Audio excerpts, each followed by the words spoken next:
Salam jumpa bagi pemirsa Ohio. Hanya yang hebat kita obrolkan, yang orisinil cuma ada di Ohio. Sampai juga salam jumpa kembali ke Kanda, Abang, ya, senior, Said Didu.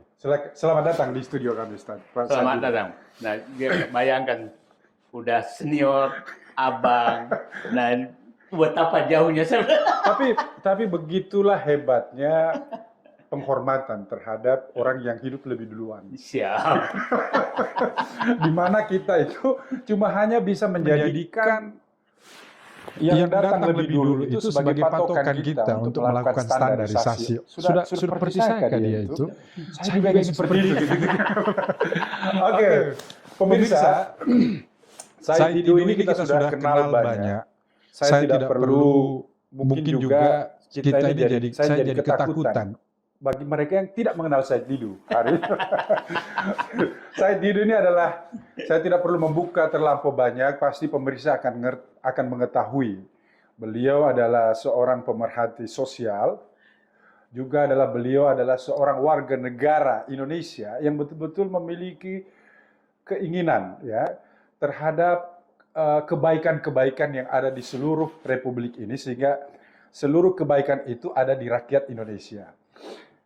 Said Didu juga adalah tokoh yang betul-betul bukan 1-2 hari munculnya, pemirsa. Kita juga bisa melihat kiprah beliau, kita membuka seluruh sumber-sumber yang terkait dengan online maupun offline. Kita akan melihat bagaimana ketokohan Pak Said Didu ini terbentuk melalui aktivitas beliau. Pak Said Didu, atau Bang, ada satu perkataannya seorang tokoh nasional namanya Tan Malaka. Okay. Terbentur.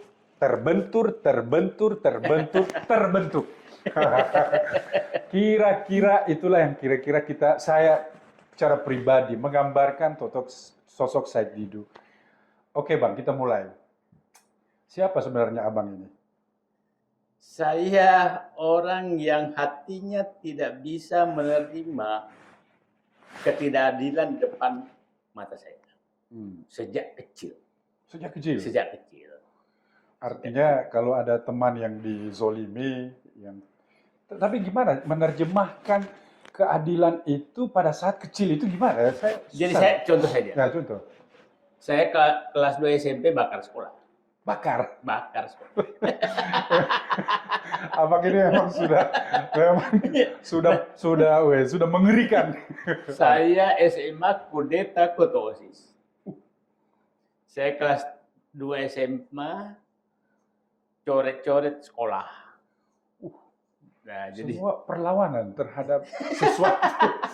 Jadi kalau sekarang ini sebenarnya saya udah baik sekali. Terus Bang. Nah, jadi ketidakadilan itu saya selalu lihat sebagai harus yang diperangi. Jadi saya bakar sekolah tidak jadi. Kenapa itu? Sekolah saya, kelas saya kada ataknya rumbia, kalau hujan kehujanan, siang kepanasan. Ya. Terus BP3 memutuskan bangun pagar. Ya. Saya nggak bisa terima nih. Ini masa kelas 2 kepanasan, malam ketembak tuh atapnya kebakar.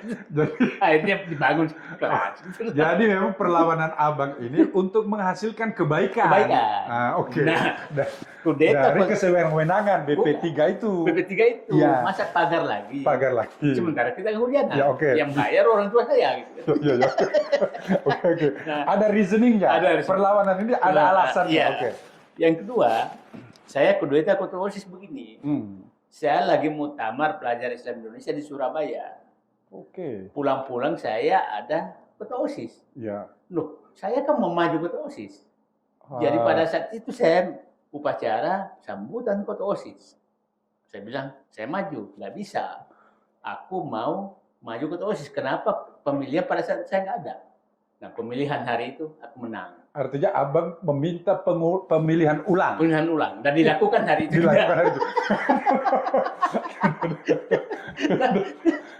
Nah, memang kalau gitu. Nah, saya ketua OSIS, saya lihat kepala sekolah saya kok kayak ada korupsi ini.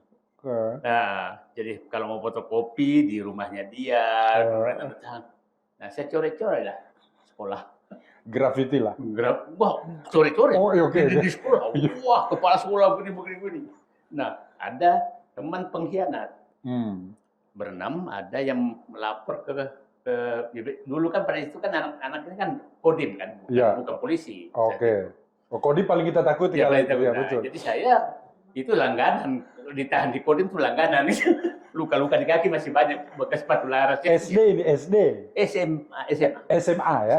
Nah, tapi memang gini, jadi Allah memberikan saya keberanian menahan keadilan, tapi saya juga diberikan intelektualitas yang melebihi rata-rata. Jadi saya tuh orang yang nggak pernah dites sekolah, nggak pernah bebas tes semua sampai.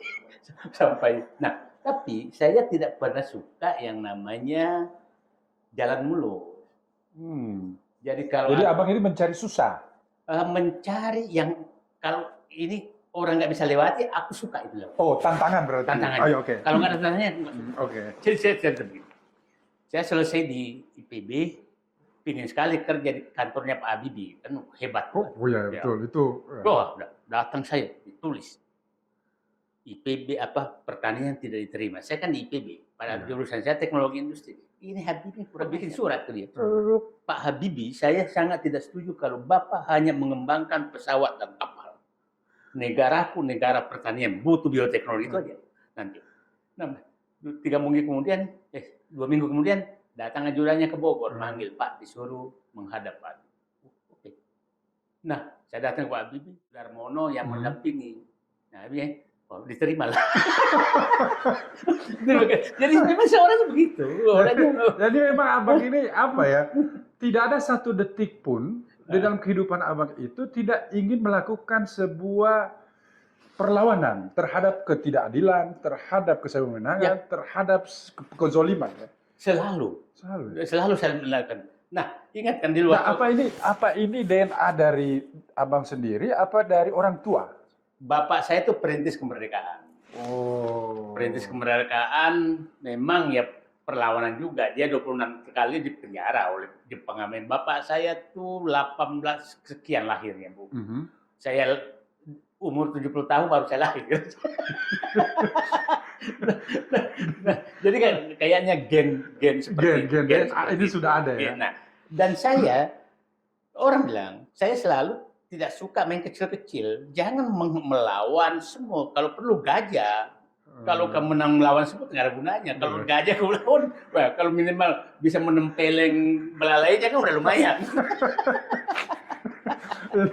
Jadi kalau lawan sebut, menang pun kita tidak dihormati. Betul. Kalah dihina. Betul. Lawan gajah, kalah saja kita dihormati. Apalagi kita menang, mau disembah orang. Bagus. Ini saya senang, Bang. Artinya, abang ini memang memiliki semacam sebuah sifat yang tidak bisa berhenti dari sebuah gerakan. Dan saya dengan cendana saya dekat. Jadi dan banyak sekali dialog saya nggak pernah. Sekarang udah saatnya saya buka. Jadi Pak, dengan cendana itu bagaimana hubungannya? Jadi saya kan merancang Taman Buah Mekarsari. Jadi saya agak dekat dengan Pak Harto. Iya. Dan saya Ibu Tin dan Pak Harto. Dan saya ingin cerita suatu yang di Cibubur ini kan Taman Buah. Ya, oke. Nah, Pak Harto saat itu saya disuka karena saya memimpin bioteknologi di Sugasi. Terus dia mau membangun pabrik biofertilizer. Biofertilizer. Saya mau bangun biofertilizer. Pak, Bapak lagi ketemu pulang dari ininya Pak Hasan ya. Loh, kok kamu tahu? Tahu lah. Nah, itu 93 berarti umur saya 31 tahun. Pak Harto ini nggak benar. Pak Harto apa katakan tidak benar? Saya bilang ini nggak benar. Ini bohong-bohongan. Terus saya bilang, enggak. Itu kan profesor yang cerita saya kemarin. Pak, itu teknologi masih belum stabil. Ya. Enggak lah. Nah, datang saya di Mursid. Pak, Mursid. Sekap, Pak, Kepres tentang biofertilizer sudah siap. Berapa? 70 miliar tahun 31. Tahun. Sebentar dulu, saya itu nggak setuju. Terus dia bilang, Sarifudin Barsad, Menteri kamu pertanian, sebentar lagi datang. Sebentar Pak, dia sosial ekonomi, nggak paham. Datang berdiskusi lah saya. Akhirnya kesimpulannya dia terima pendapat saya dan dibatalkan proyek itu. Alasannya hanya Teknologi kita belum stabil ya. Oke. Nah, dia percaya. Nah, itu yang sebenarnya. Yang kedua, Dia percaya Pak Harto ini pakai apa? Pakai doa-doa apa pakai Enggak. latar belakang keilmuan apa gimana? Saya kan gayanya begini aja terus, nggak pernah namanya hormat-hormat. Jadi maksudnya hormat melebihi itu nggak pernah lah begini. Udah pernah begini? Nggak pernah. Kalau kita itu pegang biji kolot itu Nggak pernah. Nah, jadi gaya saya gitu. Nah, terus habis itu dengan Ibu Tin, Bu, kenapa Ibu bangun Taman Mini? Begini, ini kan pengusaha-pengusaha yang dibesar dan bukan pakai APBN. Pengusaha yang dibesarkan Pak Harto udah banyak. Nanti rakyat tidak paham tentang Indonesia kalau nggak dikasih Taman Mini. Oke Bu, paham. Tapi Ibu kenapa punya yayasan? Ya karena nggak bisa APBN. Oke. Tanya lagi saya, Ibu kenapa Ibu bangun rumah sakit jantung harapan kita? Bukan pemerintah. Terus dia bilang, jawaban beliau. Nah, dia bilang, kalau nanti penyakit infeksi dan lain-lain itu selesai, maka masuk penyakit generatif. Penyakit itu adalah kanker dan jantung. Makanya saya bangun kanker dan jantung supaya tidak berobat kronik. Pertanyaan saya lagi, kenapa bukan negara? Dia bilang uang negara nggak cukup. Maka saya bikin yayasan. Kenapa yayasan? Ya nanti diambil negara. Terus saya bilang, Bu, Ibu ini di luar itu Ibu dianggap jelek sekali loh. Nah, ternyata Ibu mulia sekali. Nah, dia bilang lagi, saya akan bangun rumah sakit jantung di Papua. Kenapa Bu? Dia bilang, kalau orang Papua kena jantung, maka tidak mungkin kuat mengantar ke sini karena mahal sekali. Rumah sakitnya aku bangun sekarang. Nah, terus kok mulia sekali Bu? Nah, saya bilang, Ibu boleh nggak saya nuliskan? Ibu, ya tentu boleh. Terus saya bilang, kenapa boleh Bu? Katanya, kenapa boleh Bu? Enggak, saya ngelihat dari kemarin tuh kamu ngobrol Pak Harto lepas-lepas aja. Nah, maksud saya memang saya orangnya. Jadi memang ada satu sisi abang ini bisa mengangkat semacam sebuah reasoning tingkat tinggi ya. Sehingga orang itu bisa melakukan hal-hal yang mulia. Tapi begini Bang, dalam sebuah perspektif politik seperti demikian, ini kan memang sedikit memang orang yang kita hadapi itu punya akal. Yang punya itu semua punya nafsu. Nah, abang itu dalam semacam sebuah permainan ataupun dalam kehidupan politik abang itu, bagaimana cara menghadapi mereka ini semua? Karena rata-rata semua alam kita ini sudah alam materialistis, alam kekuasaan, alam keserakahan. Gimana hidup? Artinya survival itu gimana di tengah-tengah itu? Saya bilang gini, kalau Anda sudah tidak ikhlas, maka omongan Anda tidak akan pernah sesuai dengan hati pikiran. Dan jangan pernah mengharap apapun. Jadi saya kan pernah mengharap bahwa Pak Harto suka saya dan dikasih jabatan, nggak pernah. Pak Habibie nggak pernah juga mengharap, biasa-biasa saja. Pak Bung Ohe paham dulu waktu Pak Habibie bikin irama suka Nusantara. 97. Orang Makassar yang ICMI, yang BPPT, yang nggak ikut kan saya di luar. Oke Bang, di alam yang dunia ini kan kita berubah Bang. Sekarang itu di luar sana itu penuh dengan materialistis, kekuasaan, keserakahan, kesombongan dan macam-macam. Bagaimana abang hidup di dalam sekitar itu dan menampilkan ini loh karakter Said Didu sesungguhnya? Saya lihatlah foto-foto ini orang-orang ini. Ya. Apakah orang ini lebih mulia dibanding dengan orang-orang yang berkelimpangan jabatan atau nama? Saya melihat foto-foto ini orang ini jauh lebih mulia, lebih banyak. Kita mendengarkan namanya M. Yusuf, mendengarkan Baharudin Lopa, mendengarkan yang lain-lain itu jauh lebih mulia daripada mendengarkan orang kaya raya yang tidak punya value sama sekali. Itu yang harus dipikirkan. Nah, itu yang saya bilang Bung Ohe selalu menyatakan, tidak sedikit sekarang orang tuh sudah mati sebelum waktunya. Sudah mati sudah mati sebelum waktunya. Dia tidak lagi berani bicara, tidak lagi melakukan apa-apa kemana-mana. Nah, tidak. Makanya saya bilang saya lebih menghargai orang yang punya value, konsistensi perjuangan daripada orang yang mengejar jabatan. Dan saya selalu prinsipnya ini. Apabila ya Bung Hoe tahu, saya hampir semua jabatan pernah saya ini kan, tapi sekali Anda menjadi penikmat jabatan, itu berarti Anda sudah membuka pintu jalan sesat. Itu prinsip. Penikmat jabatan. Dan salah satu penikmat jabatan itu, kalau orang saya melihat sudah suka pakai ngiung-ngiung, maka bagi saya itu 0 nilainya. Yang kedua, bagi pejabat yang selalu ingin lewat VIP kalau ada pengantin, itu juga di depan saya. Oh, itu salah, itu alat ukur ya? Alat ukur. Jadi, alat ukur integritas. Integritas seorang. Jadi kalau udah siapapun kalau udah pakai ngiung-ngiung, nilai di depan saya 0. Karena itu ingin menunjukkan bahwa dia pejabat, dia ininya lebih tinggi dari yang lain. Sebenarnya pejabat itu apa sih? Karakter yang perlu Said Didu, di mata Said Didu, Abang itu, apakah orang yang tidak perlu tampak atau apakah orang yang hanya perlu bagaimana? Saya begini sih.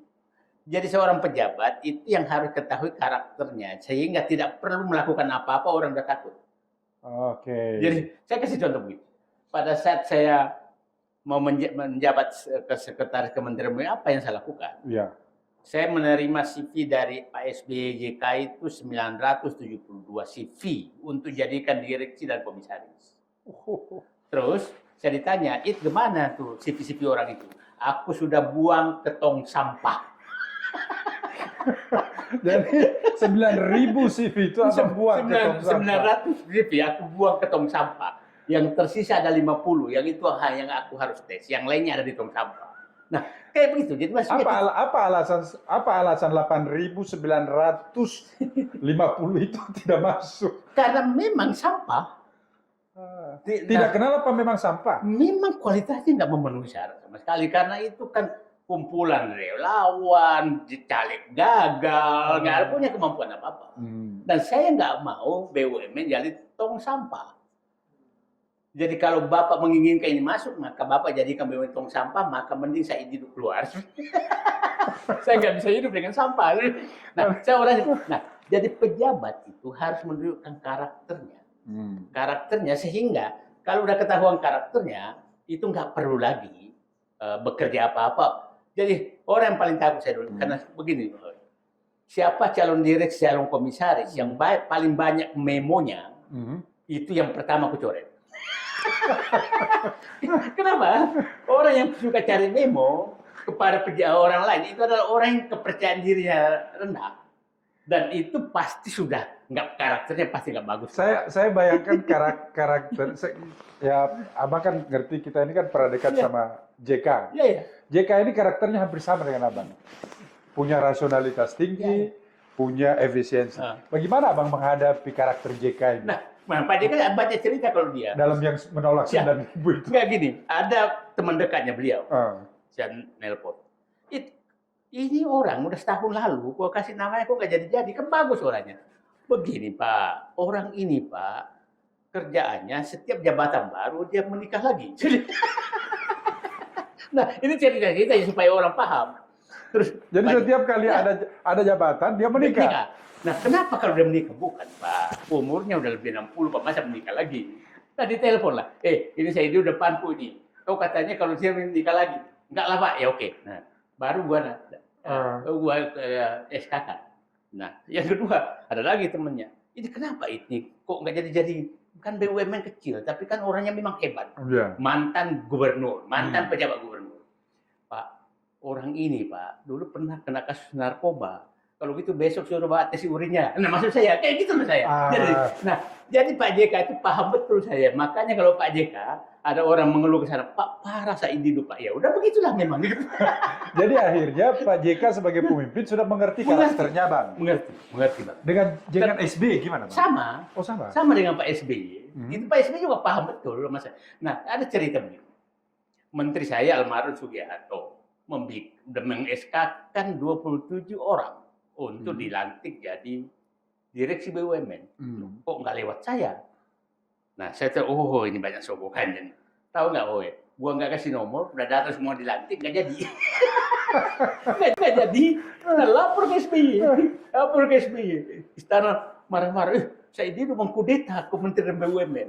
Nah, Sri Mulyani Menteri, nggak biasanya lagi benar kalau gitu. Nah, itu Pak Andi Malarangan kan jubir. Jubir. Ini nggak ada apa masalah. Ini nggak benar nih. Ini harus dihentikan cara begini. Ya saya orangnya begitu. Bayangkan udah mau dilantik datang, nggak kasih nomor. Bang, terus terang aja. Dari presiden yang abang pernah temani ya, yang mana yang kira-kira paling mengerti abang? Saya bilang Pak Harto itu ngerti banget. Pak Harto paling ngerti. Tapi Pak yang banyak yang itu kan masih di bawah saya. Iya. Nah, kalau Pak Habibie kan kerja. Iya, kerja kan abang ngerti. Kerja. Pasca reformasi lah. Pasca reformasi itu SBY itu oke. Oke ya. Oke, SBY itu. Jadi kalau ditolak pun nggak ada masalah. Itu oke aja Pak SBY itu. Jadi maksudnya bisa berdiskusi gitu loh Pak. Ada ruangan untuk ada ruang. berdiskusi. Dan dia menerima kalau ini itu betul ini. Apa karena satu alma mater ITB? Enggak juga ya? Enggak, jadi maksudnya rasionalitasnya lebih menonjol dari. Saya kasih contoh begini. Ya. Pemilihan direksi kita saya kasih rasionalitas oke. Ya oke Pak. Jadi maksudnya oke. Nah itu presiden menurut saya. Nah kalau setelah SBY presiden setelah beliau Jokowi lah maksudnya kan ya. Kalau Jokowi ini, ya. Nah ini perlu. Saya kan pernah dengan Jokowi. Oh, gimana ceritanya? 2014, 2015 kan saya staf khusus Kementerian SDM. Oh, baru-barunya beliau diangkat jadi presiden. Oke. Nah, gimana juga karakter beliau sebagai karakternya itu awalnya bagus. Awalnya bagus. Saya katakan. Awalnya ya. Awalnya bagus. Nah, dia tuh, tapi saya nggak tahu apakah awalnya bagus memang aslinya bagus. Pura-pura. Atau pura-pura. Saya hanya pura-pura. Nah, pura-pura untuk bagus. Dan akhirnya kita lihat 2016 kan baru berhubungan semua menteri. Ya, ada reshuffle.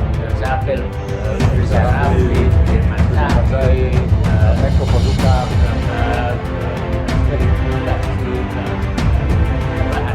Anies Baswedan, Maruf, masuklah oligarki. Dan tanya Jokowi, jadi Jokowi ini mengkudeta dirinya sendiri dalam kaitan yang terikat dengan nasib-nasib itu dalam sebuah jalan. Jadi terus, menurut saya,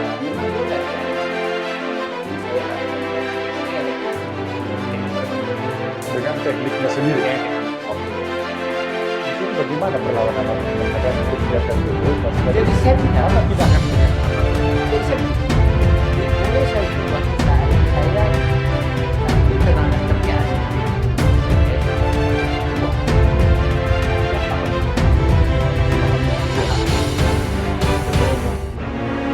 Nah, itu saya bayangkan. Berarti apa waktu itu staf ahlinya Saya maksudnya, memang saya khusus. Itu saya bilang. Nah, saat itu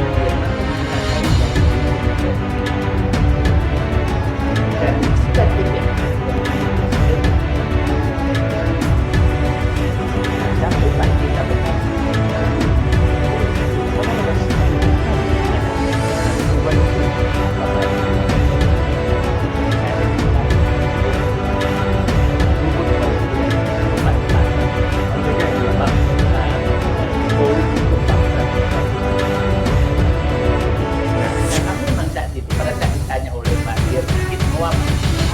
Dirjen Minerba, aku mau menghadapi bagian. Oh, jadi memang abang ini dari awal sudah cita-cita untuk berhadapan dengan para mafia. Saya memang tidak suka. Jadi saya tidak begini. Waktu saya sebagai saya ditawari oleh Pak SBY menjadi asisten. Saya jawab, ayo saya segala tugasnya. Aku mau bisa dibantu. Mau dan kepala BP ada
mereka nelpon saya, dia nelpon saya, ini gagal.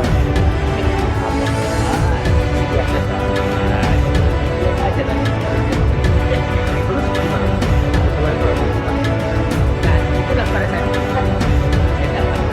Nah, karena itu saya memilih pada saat Pak Dirman jadi saya itu semua karena saya melihat Jokowi ini munafik. Karena kan begini, waktu kasus Papa minta saham itu kan dia minta kita berhentikan. Berhentikan kasus ini. Ya, saya nggak bisa, nggak bisa. Dan Pak Dirman menyatakan ya, saya dulu yang pegang datanya semua kan di saya semua rekamannya. Oh. Di saya semua. Nah, saya tidak akan berhenti. Saya bilang begini. Nah, yang menarik tuh, jadi bayangkan, itu kan dulu disebutkan nama Reza Khalid kan. Yes, betul. Nah, tahu menikahkan anaknya di anaknya Jokowi di Solo. Di Solo. Gibran lah ini. Ya. Yang Wapres kita Ya, sekarang. Wapres kita. Ya. Loh, kok jadi tamu VIP? Oh, jadi Reza Jadi tamu pusat masalah dari Papa minta saham tiba-tiba jadi tamu VIP. dan ditahan semua undangan untuk foto bersama. Ini gimana nih? Gimana logikanya? Jadi di situ bilang, ini munafik. Oh, disitulah awal mula abang menetapkan diri untuk melakukan semacam sebuah kritikan terhadap pemerintahannya. Saya sudah menyatakan ini munafik, ini bahaya. Karena di luar seakan-akan, masih ingat kan Pak Bongeo yang kan hari Minggu tuh nikahan putranya Setia Novanto. Ya, betul. Ya kan? Ya. Pak Jokowi bingung apakah hadir atau tidak hadir. Nah, Sabtu kita diminta hentikan. Nah, tahu-tahu ingat pidato jam 7 malam kali. Pidato di istana menyatakan aku orang sudi namaku dipakai-pakai. Padahal itu baru 1 jam lalu menekan kita untuk menghentikan. Gimana munafiknya? Nah, gimana kita mau percaya kayak gitu? Nah, gitu loh. Jadi biar publik paham bahwa memang ya. Tapi Bang begini, munafik dan inkompetensi itu dua hal berbeda. Karena munafik kan mungkin karena sifat dalam, tapi kalau inkompetensi itu juga... Kalau inkompetensi itu bisa diselesaikan dengan menambah kompetensi. Kita masih ingat Pak Harto itu bisa dianggap saat itu inkompetensi dalam pembangunan pada saat 67. Tapi apa? Dipanggil semua kan profesor, doktor untuk mengisi kompetensi dia. Ya. Tapi kalau yang tadi dikatakan munafik ya bahaya sekali karena bisa memanfaatkan orang pintar untuk memuluskan kemunafikan. Betul juga, Bang. Betul. Ya, betul. Jadi abang mengatakan memang munafik ini adalah sifat jahat yang bisa memanfaatkan orang pintar menjadi jahat. Betul. Nah itu bahayanya. Nah itulah saya pikir, bukan ahli agama saya. Di Al-Baqarah itu yang mengulas tentang mukmin itu hanya 5 ayat, kafir hanya 2 ayat, munafik itu 12 ayat. Tapi yang betul loh. Memang betul. Dalam Al-Quran itu definisi munafik itu lebih membahayakan. Betul. Oke, Bang. Kita lanjut ya. Nah, sejak pandangan Abang berubah terhadap pemerintahan yang ada kala itu, Abang sudah mulai melihat ya, ada satu sisi dari Jokowi itu yang Abang memang tidak suka. Ada sisi baiknya nggak? Saya apa ya? Sisi baiknya sedikit aja. 1% juga boleh. Sisi baiknya itu adalah memberikan harapan palsu pada rakyat yang bodoh. Jadi seakan-akan rakyat nggak ada masalah, ya itu aja. Iya. Tapi dengan begitu kan mulus 10 tahun ini, Bang. Apa karena gimana caranya kita menerjemahkan ini menjadi sebuah realita? Ini kan realita. Pada faktanya adalah Jokowi ada memerintah 10 tahun tanpa ada sesuatu yang besar. Demo yang besar lah, perlawanan yang besar lah. Gimana, Bang? Apa melihat ini? Kalau saya bilang dia memakai 3 pilar sekali. Adalah 3 pilar pertama adalah membagi-bagi. Bansos. Ya, bagi ke pihak. Yang kedua adalah menjebak. Mhm. menjebak orang. Mhm. Yang ketiga adalah pilar membagi-bagi, itu membagi di atas loh ya. Oh, Konglomerat kemana? kekuasaan, apa Ya, permainan. Nah, permainan. Oke. Nah, Siap. yang ke ini adalah menginikan, Menjebak. menjebak. Ya. Nah, ini tidak sedikit orang yang kena. Mhm. Orang-orang pintar, orang-orang punya kekuatan politik segala kena ini. Nggak bisa apa-apa. Yang ke ini adalah memberikan janji palsu dan harapan palsu pada rakyat. Nah, ini 3 pilar cara Jokowi. Nah, bukan pilar ini, tapi ya, teknik. Ya, teknik. Ini modus operandi, bukan? Iya, modus. Dan ini hanya bisa dilakukan oleh orang yang licik dan culas. Jadi kalau tidak punya sifat itu, pasti tidak melakukan. Pasti nggak bisa melakukan. Karena hati Anda nggak cukup. Ya, jadi ini betul-betul melawan hati nurani. Melawan hati nurani. Jadi tega melakukan apapun. Nah, ini orang bilang, hebatnya enggak. Karena ada variabel kemanusiaan yang dia harus buang. Variabel kemanusiaan yang harus buang yaitu adalah memikirkan rakyat dan negara. Variabel itu dia buang. Nah, jadi tidak semua orang bisa melakukan hal seperti Jokowi. Yang punya jiwa kemanusiaan, jiwa kerakyatan, jiwa kenegaraan, nggak mungkin bisa melakukan apa yang fungsi JK mendampingi beliau 5 tahun itu ada nggak? Kan JK sama Abang sama nih. Enggak, kalau di awal Pak JK itu kan masih ini, tapi gini, pada saat operasi politik kan nggak masuk. Nah, yang rawan kan sebenarnya adalah sudah mau masuk periode kedua, itu puncak-puncak. Ya, itu ya. Nah, tapi orang sudah terjebak semua di tengah-tengah. Kan begini, Pak JK kan nggak diajak ke diskusi tentang politik. Nah, kita tahu disiasati juga. Pakai teknik bagi-bagi di atas itu. Bagi-bagi di atas itu. Ya, jadi surlah JK. Surlah JK. Nah, jadi maksud saya begitu, Pak.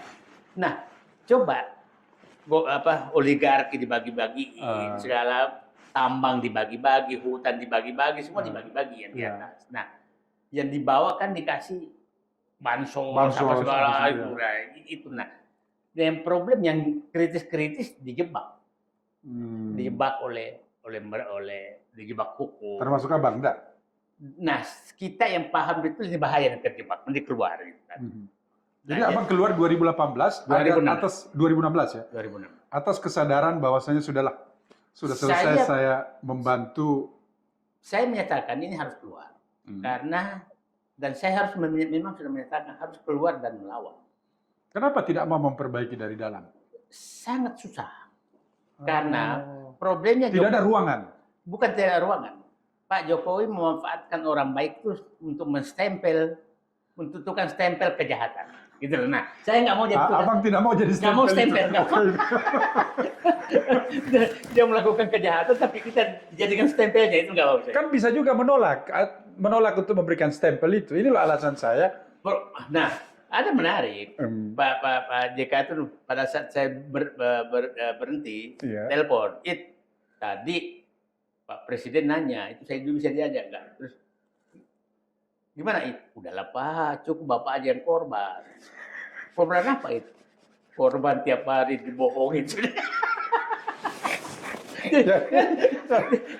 Kejadian-kejadian serius saya bahasnya dengan sederhana dan dengan ketawa-ketawa.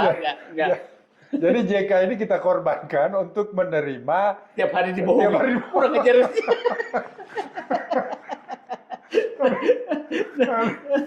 Oke, terus Bang. Jadi Abang menyikapi itu dengan keluar, kemudian melakukan kritikan-kritikannya untuk menyelamatkan negara ini sebenarnya. Jadi kalau Bung Heri lihat bagaimana saya mengkritik IKN, bagaimana saya mengkritik hilirisasi, bagaimana kritik infrastruktur. Apa yang Abang kritik itu kejadian semua sekarang.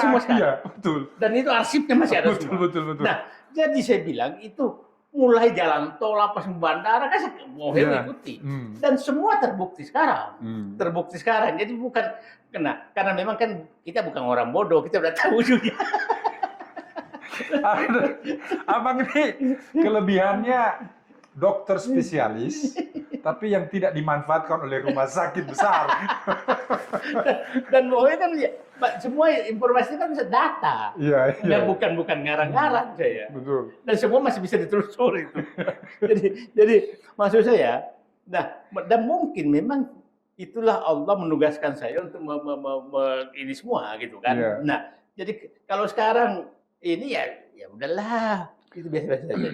Bang, yang Abang lakukan ini adalah sebuah tantangan besar, Pak, ya. Artinya yang kita hadapi ini adalah kelompok besar, orang Oke. besar, Iya, kekuatan iya, besar, mungkin uang besar. iya. Abang tidak takut, Jadi saya bilang begini, selama ini ya. kita terlalu bangga terus mau memperbaiki negara tapi di pavilion.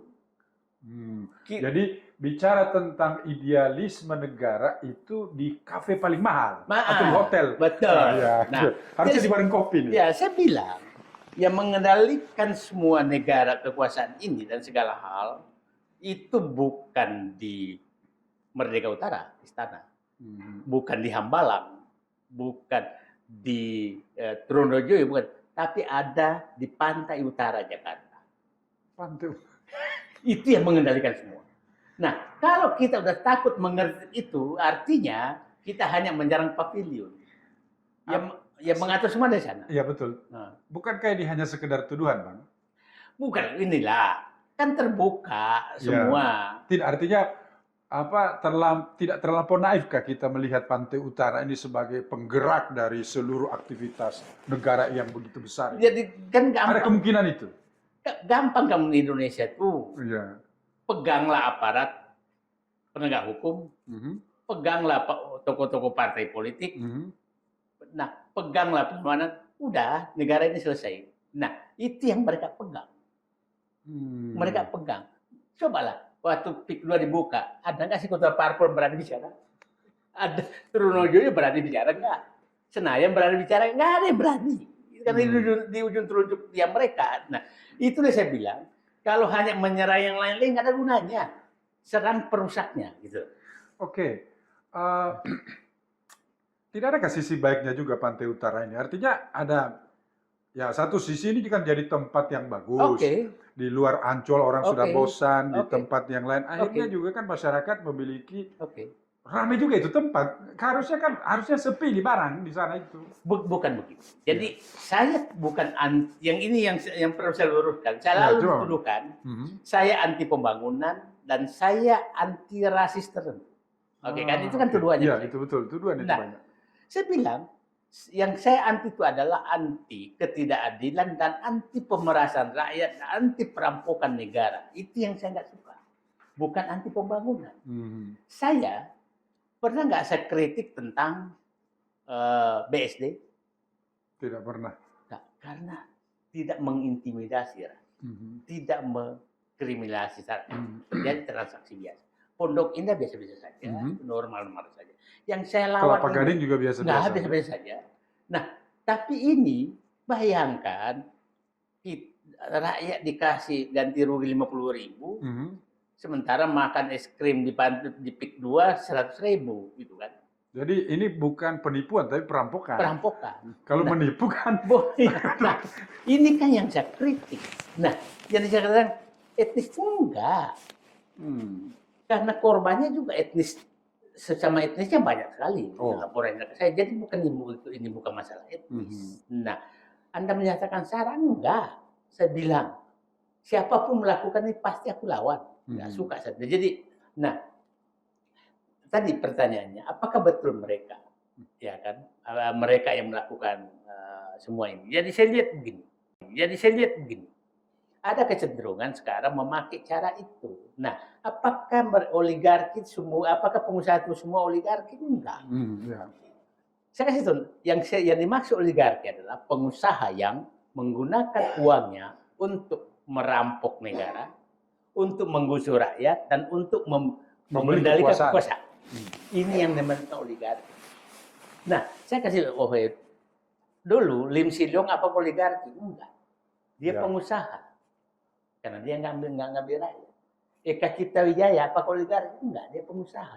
Dia tidak membeli kekuasaan. Nggak membeli kekuasaan, nggak menggusur rakyat, nggak melakukan itu. Tapi apakah anak-anaknya sekarang melakukan itu? Iya. Jadi ini tren. Nah, tren ini yang terjadi di seluruh Indonesia. Bahwa kalau mau maju, beli kekuasaan, bupati, gubernur, aparat, gusur rakyat, ambil aset negara. Dan terjadi masif di seluruh Indonesia. Terjadi ini sekarang, Bang. Terjadi. Di kampung kita tambang habis oleh Habis. mereka. Ya, saya punya Laut tambang. habis semua oleh mereka. Tanah-tanah perkebunan habis oleh mereka. Nah, ini yang sangat berbahaya. Ini yang sangat berbahaya. Jadi titik kritis sekarang, kalau ini nggak diungkap, ini habis negeri. Negara berarti dalam posisi kritis. Sangat-sangat. Vivere very very coloso, kata Yes. Soekarno. Ya. Kira-kira, apakah ada 60% kepala daerah yang terpilih sekarang adalah bagian daripada oligarki? Mungkin lebih. Yang parah, hampir seluruh kepala desa lebih parah kelakuannya. Hampir seluruh kepala Ya. desa. Nah, kemarin saya ketemu satu kepala desa di Sulawesi Tengah Ya. yang bisa melawan. Nah, mudah-mudahan kepala desa lain. Yang lain sudah jadi Oligarki, bagian oligarki sebenarnya. bagian oligarki, alat oligarki. Anggota DPR sudah termasuk. Apalagi? Ada 80%. Iya. Menteri-menteri kabinet sekarang.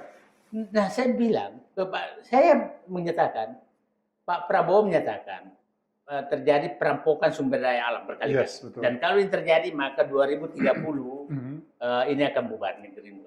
Saya bilang, perampoknya itu ada di sekitar Pak Prabowo semua.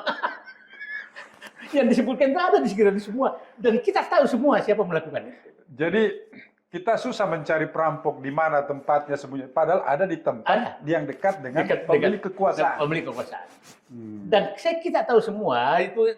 Nah, udahlah. Suatu saat akan saya buka siapa pemilik tambang ini, siapa pemilik tambang ini, siapa ini. Tapi apa yang abang lakukan sekarang itu sudah membuka loh mata publik, mata rakyat, bahwasanya ada sesuatu yang salah selama ini.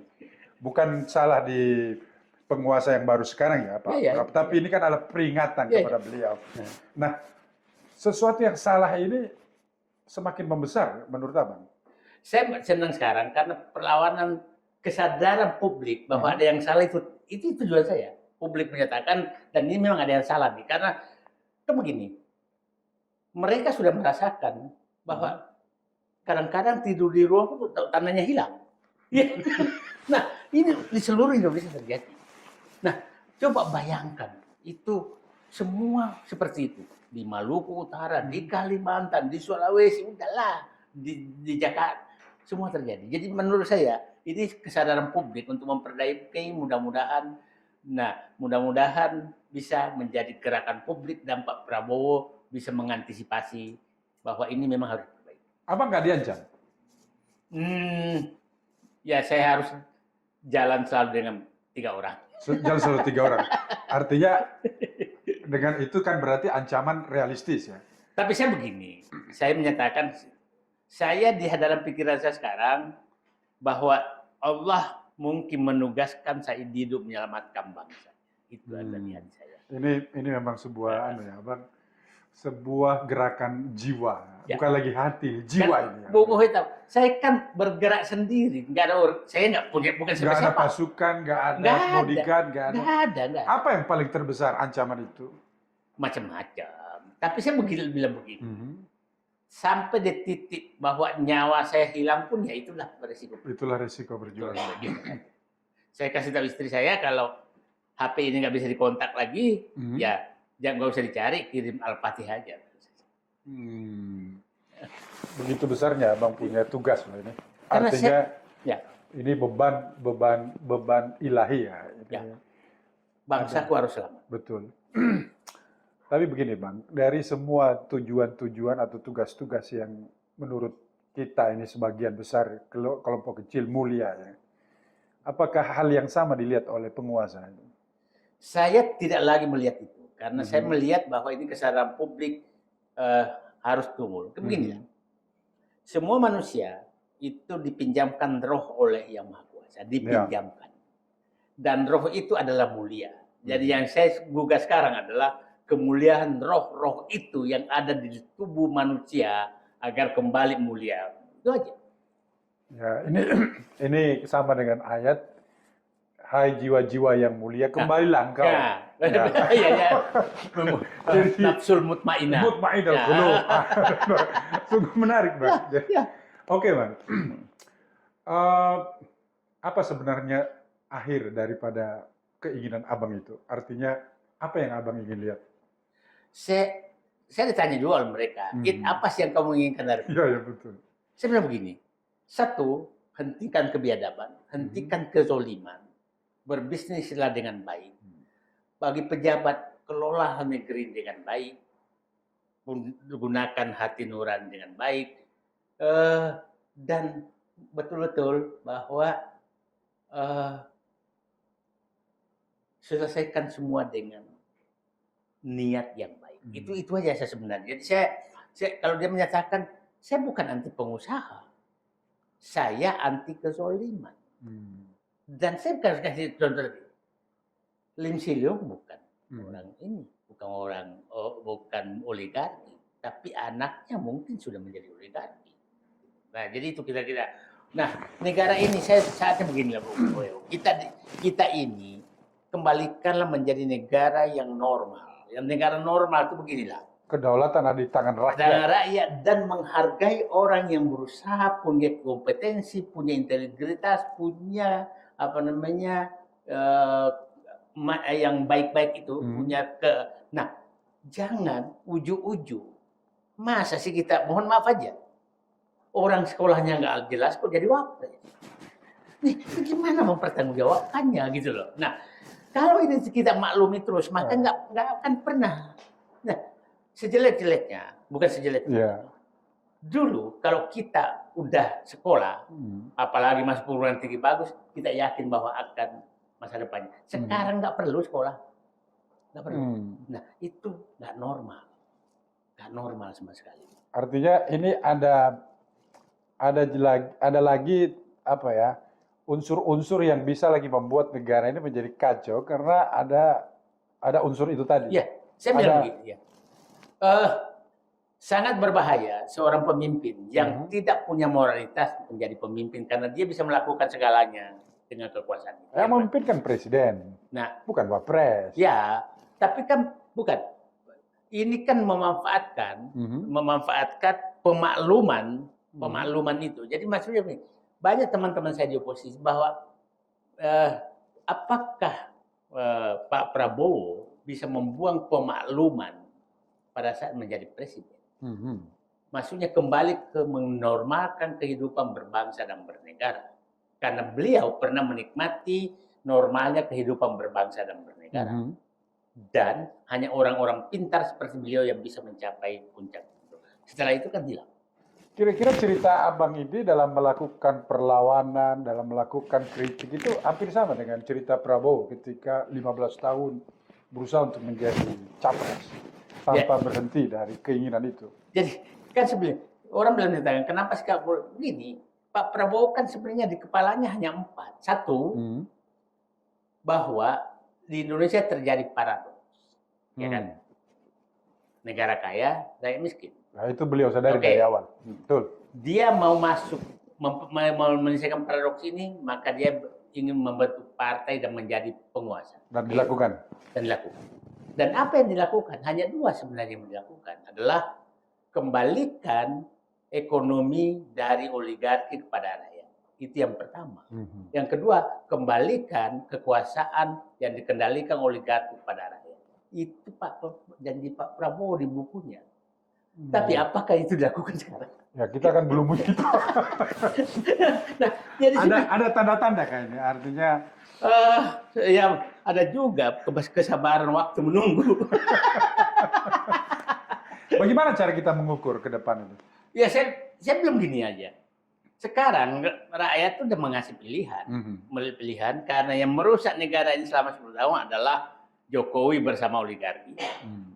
Dan masih eksis itu. Dan jadi pilihannya sekarang, apakah Pak Prabowo ingin tetap bersama Jokowi dan oligarki atau mau berpisah dan bersama rakyat? Itu pilihan.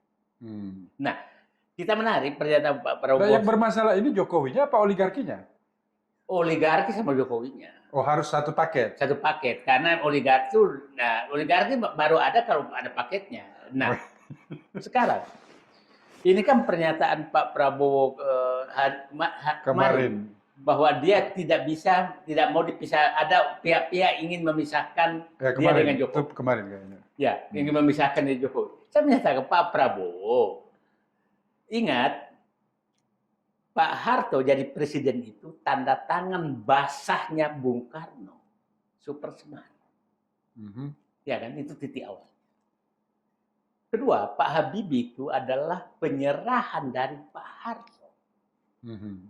Jadi kalau kita membahas itu, dua orang ini jadi presiden karena presiden sebelumnya loh, tidak lewat pemilih. Ya, betul. Oke, penyerahan. Kan Bapak presiden bukan diserahkan oleh Jokowi. Betul terlegitimasi pakai rakyat. Terlegitimasi. Kecuali Bapak memang menyatakan bahwa terpilih karena Gibran, nah itu nggak tahu saya. Ya kan? Nah, tapi pada saat itu, Pak Harto waktu jadi presiden, apakah malah mengambil kebijakan semua yang berbeda dengan Bung Karno? Totally different, Totally 100% berbeda. Untuk betul. menyelamatkan Iya. negerinya. Hmm. Tapi tetap menghormati Pak Soekarno. Soekarno. Hmm. Pak Habibie itu tiap detik ngambil keputusan yang berbeda dengan Pak Harto. Jadi sudah kelihatan IKN tidak lagi dibiayai Nah, negara. mudah-mudahan seperti itu ininya. Tapi kan begini, pernyataan bahwa jangan dipisahkan bukan. Kami bukan mau memisahkan. Rakyat ingin menuntut pertanggungjawabannya Pak Harto, Pak Jokowi. Oh, Pak Jokowi. Loh, apa Bapak masih mau itu juga bertanggung jawab? Nah, biarkan aja rakyat kan, ya kan? Jadi yang dituntut ini adalah Prabowo dengan segala kewenangannya melakukan hal yang berbeda dari kemarin. Demi menyelamatkan negeri. Saya kasih contoh aja. Ya, okay. Apakah Pak Prabowo berani untuk mengaudit seluruh tambang yang diserahkan oleh Jokowi? Itu kan umpamanya. Oke, aku minta Satgas mengaudit seluruh tambang yang diserahkan Jokowi ke China. Itu namanya menyelamatkan negara.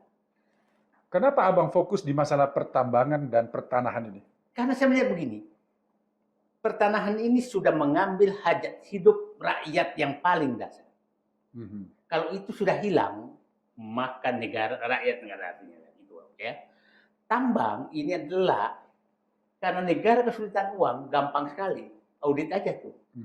Maka itu pemikiran saya yang paling mendasar, karena Pak Prabowo kan lagi kesulitan uang gara-gara utang yang dibikin Jokowi. Ya. Maka periksa semua tuh tambang. Dan saya pikir kalau dia periksa itu 300 triliun tambang. Apa ukuran kalau Prabowo ini betul-betul melakukan sesuatu hal yang berbeda? Saya sih ukuran administrasi. Saya lihat begini, contohlah ada sih IKN, infrastruktur yang tidak ekonomis tidak lanjutkan. Nah itu oke. Nah yang problem ini adalah menurut saya adalah orang-orang yang kita tahu bahwa ikut merampok negara selama 10 tahun masih diangkat oleh dia. Itulah yang bingung. Kita perlu ada tim kerja task force atau apa? Kalau menurut saya tidak ada jalan lain, karena lembaga negara terlalu rusak, maka memang tidak ada jalan lain adalah Pak Prabowo itu bikin dulu Satgas dulu. Satgas ya. Jadi kalau perlu Satgas mafia tanah, Satgas, dan bukan lembaganya. Ini kan Satgas tambang, menterinya ditunjuk, ini nggak ada gunanya, harus di luar. Nah, Satgas mafia tanah, Satgas mafia hukum, Satgas pertambangan, Satgas tentang bikin Satgas yang masing-masing untuk ini pilih orang-orang. Contohlah, saya sebutkan nama. Kalau dibentuk Satgas mafia hukum, Mahfud MD ketuanya, itu kan nilainya ini sekali. Iya. Nah, Bung Ohe ingat, Pak Prabowo harus paham juga dengan menyatakan kemarin bahwa seakan-akan tidak mau dipisahkan dengan Jokowi. Apa yang terjadi?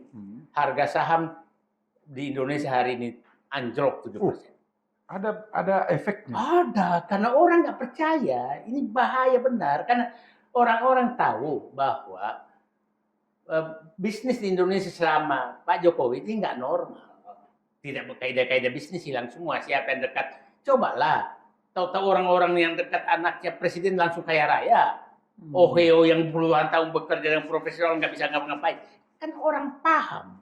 Terus Pak Prabowo tidak mau pisah. Artinya nilai-nilai itu mau dilanjutkan dong. Nah, pengusaha yang normal mikir ini bahaya nih.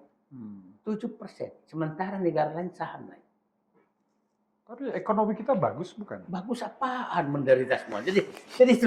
Nah, itu Pak Prabowo menurut saya bikin pernyataan tuh hati-hatilah. Coba aja lah, bagaimana lagi hebat, lagi memikirkan tentang makan siang gratis anak-anak, keluar dari komisi maki-maki anak, badan gizi keluar bahwa makan belalang, makan ulat sagu. Ini pernyataan apaan gitu. Jadi maksud saya ini memang Kalau dalam kita dalam Islam itu kaulun sohih itu tidak ada, iya, perkataan menyejukkan itu tidak ada. Nggak ada. Masa orang disuruh makan belalang? Gitu. Oke, Bung. Oke, Bang. Nah, Kita melihat ini apa selanjutnya? Abang apa yang mau Abang lakukan selanjutnya ini? saya tidak ada jalan lain bahwa Pak Prabowo harus kembali ke aslinya, Mhm. bebas daripada Jokowi. Mhm. Dan ini fakta hari ini bahwa pada saat dia memuji Jokowi ini maka kepercayaan publik langsung hancur. Iya, Kerja tapi, pasar. tapi langsung bagi hancur. Abang ini apa yang akan dilanjutkan selanjutnya ini? Artinya gerakannya Abang apa? Saya mungkin akan tetap menggerakkan seluruh Indonesia tentang perampasan aset negara dan rakyat. Tapi saya mungkin akan fokus terhadap ini sumber daya alam, tambang dulu nih. Tambang ya. Tambang ini yang karena ini kalau diselesaikan. Dan sebenarnya begini, sebenarnya pengusahanya mungkin lebih senang ditertibkan daripada dipalak. Karena kalau dipalak ada pemain-pemain yang tidak punya kompetensi ikut Ya terlibat, ikut menikmati. ikut menikmati. Dan tidak aman bagi dia. Tapi kalau anggaplah yang dipalak itu menjadi resi pendapatan negara kan lebih happy. Iya, lebih happy. Ya. Lebih happy. Nah, itulah saya bilang Satgasnya itu memeriksa siapa aja tukang palaknya, berapa palaknya, dan itu saya yakin lebih 30% yang dipalak. Jika Abang diberikan kewenangan untuk menjadi ketua Satgas, mau? Tergantung. Kalau hanya menjadi tukang stempel enggak lah. Tapi kan abang kan ngerti, ya kapan harus bergerak dengan tidak. Artinya pada saat kelihatannya tidak mungkin dikasih ke saya ditunjuk. karena memang kalau saya dikasih tugas kayak ini pasti gua habisin siapapun, nggak pandang saya. Mau siapapun. Kan itu harus tidak boleh. apa ada orang-orang seperti Abang ini? Artinya kalau satu Said Didu sudah mengerikan, apa ada lebih dari 2 kah, 3? Nah, ini kan perlu ada kombinasi antara keikhlasan, pengetahuan dan keberanian. Keberanian, betul. 3 itu. Memang berani itu tidak ada sekolahnya. Nggak ada. Kalau menjadi pintar, pergi di universitas dapat sertifikat. Tapi kalau berani memang harus di lapangan. Nah, kalau saya kan semua pernah saya lalui, jadi saya bisa paham. Jadi memang butuh keikhlasan, pengetahuan dan keberanian. Bang, pertanyaan retorik aja ini. Kalau memang oligarki itu sudah terlampau berkuasa, dia sudah bisa membeli penguasa, anggota DPR, APH lah. Kenapa dia tidak mau jadi presiden gitu loh? Apa masalahnya? Enggak, bagi mereka mending memelihara penguasa yang saya bisa atur daripada saya menjadi penguasa dong. Kan kalau dia penguasa dia dituntut bertanggung jawab, ini nggak perlu. Jadi sebenarnya ini juga pengecut. Jadi begini, ini oligarki ini sangat berkepentingan. Itu dinasti Jokowi berlanjut. Karena dia bilang ini gampang, ini boneka ini bisa diatur-atur gitu kan. Nah, Jadi, itu dipentingkan. Jadi karena unsur yang mereka anggap bisa mereka gampang atur itu. Ya gitu. Jadi sebenarnya penghinaan apa gimana itu Bang? Terhadap negaranya? Kalau menurut saya ya itulah mungkin berlaku. Dia lebih takut selama masih manusia presiden Indonesia itu dia lebih takut kalau yang presiden Indonesia monyet, itu paling takut. Karena monyet nggak mau terima uang. Kalau selama manusia dia bisa terima uang gitu. Tapi kalau bagi monyet itu Bang, kalau dikasih pisang uang sama pisang yang mana? Nah, jadi saya pikir ya adalah memang ya. Tapi begini, harusnya Prabowo menyadari bahwa ini bagi beliau hanya dibutuhkan sikap negara ini menjadi baik. Iya. Karena agak rusak diterimanya. Jadi sebenarnya kesempatan ini, yang tidak datang 2 kali. Bang, apa perlu ada semacam sebuah pernyataan bahwasanya perlawanan terhadap oligarki bisa dimulai atau sudah dimenangkan? Saya pikir kesadaran publik untuk bahwa oligarki memang sudah mengambil hak rakyat, itu menurut saya sudah mulai muncul. Dan saya pikir saya hanya menunggu lagi aja bahwa tokoh-tokoh ini makin menyadari dan berani bicara. Ini saat Bung Karno menyatakan proklamasi Indonesia, pada saat itu kan belum ada sebenarnya kemenangan Indonesia. Hanya dia mendengar ini Jepang sudah dibom. Harus tiba-tiba baca proklamasi kemerdekaan Indonesia. Apa sudah saatnya juga kita bisa membaca proklamasi kemenangan dari oligarki ini? Saya pikir artinya unsur-unsurnya sudah ada. Udah ada. Lengkap. Jadi tinggal satu kode menurut saya adalah. Tinggal satu kode. Satu kode aja adalah apakah Pak Prabowo bisa mengganti aparat penegak hukum. Kalau itu terjadi maka bisa. Aparat penegak hukum ini Kapolri kah? Jaksa Agung kah? Panglima TNI kah? Atau siapa? Saya pikir yang paling penting Trunojoyo. Trunojoyo. Ya. Jadi harus terjadi pergantian di Trunojoyo. Baru itu simbol. Itu adalah simbol bahwasanya proklamasi itu bisa dinyatakan. Bahwa bukan proklamasi, bahwa proklamasi kembalinya kedaulatan rakyat. Ya, kedaulatan. Jadi ini adalah kemenangan rakyat untuk mengembalikan kedaulatannya dari tangan oligarki. Luar biasa. Bang, kita tidak rasa 1 jam sudah menjadi sebuah diskusi semesta. Dari Aceh sampai Merauke orang mendengar diskusi kita. Memang malam ini malam yang penuh berkah. Closing statement, Bang. Saya hanya berharap bahwa semua pihak menyadari bahwa negara ini harus diselamatkan, dan kepada oligarki udahlah, kembalilah berbisnis normal. Dan kepada penguasa, malulah apabila Anda menjadi cecunguk atau kacung daripada oligarki. Dan kepada penguasa ini saatnya berbuat baik, dan kepada seluruh rakyat ini saatnya mengambil kembali hak Anda untuk melindungi kehidupan Anda. Kalau Anda masih masih tidak melawan, maka memang sedang tidur pun mungkin tempat tidur Anda sudah diambil oleh mereka. Oke, terima kasih, Bang. Pemirsa, seorang pemimpin besar Indonesia mengatakan sebuah kejahatan akan berlangsung jika orang-orang baiknya tidak melakukan sesuatu. Hari ini kita melihat bahwasanya banyak sekali ketidakadilan, kesewenang-wenangan, kekuasaan, rakyat tertindas, kezoliman, hanya karena banyaknya orang-orang pintar, banyaknya orang-orang yang punya kuasa tidak melakukan pembelaan terhadap mereka. Sehingga apa yang terjadi di masyarakat merupakan sebuah ketidaksenangan, ketidakikhlasan yang mungkin menghasilkan sebuah perlawanan. Sudah saatnya kita ini sadar bahwasanya negara adalah rakyat, rakyat adalah penguasa. Para penguasanya adalah bagian daripada rakyat. Oleh sebab itu, mari kita bersama-sama melihat jayanya Indonesia, jayanya tanah air Indonesia, makmurnya Indonesia adalah makmurnya rakyat. Apa yang dikatakan Soekarno, berdiri di atas kaki sendiri tanpa campur tangan asing. Mudah-mudahan hasil diskusi kita ini melahirkan sebuah pemikiran yang besar. Bahwasanya peradaban Indonesia, kekuasaan Indonesia ada di tangan kita hari ini, di tangan rakyat Indonesia. Sampai jumpa dalam episode yang berikutnya. Semoga kita semua penuh barokah. Terima kasih. Cut. 3, 2, 1. Mantap. Oke. Bagaimana? Mantap. Out? Mantap dong. Sip. Sip.